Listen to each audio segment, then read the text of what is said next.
Ona, qishlog'imga borar yo'llarni chimlar bosdi, yo'lim yo'qoldi.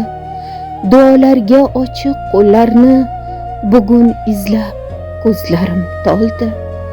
Onasizlik shunchalar mash'um, kunlaringda ma'no qolmagay, yeganing yutganing zaqqum, ko'zlaringda quyosh kulmagay. Onajonim, hayot tumorim, mehr uchun jonli rishtamsiz. Yaxshilarga odil sarbonim, oqibatga oqil malhamsiz. Sizsizlikka ko'nikolmadim. Umrim go'yo mazmunsiz tushdir. Siz ekansiz mening bahorim, endi hayot manguga ko'zdir. Ko'z yoshimni artadi bolam, naylay ko'kni tutadi motam, qalbim mening qorong'u olam. Onajonim, bo'g'simda nolam.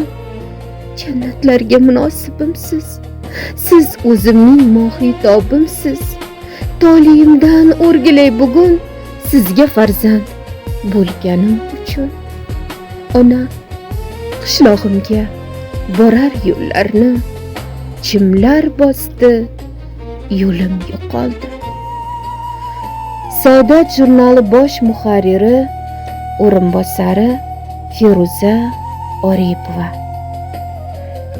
Rejissyor, aktrisa va suxandon Nasibaxonim Ismoilova ijrosida o'qildi. E'tiboringiz uchun rahmat.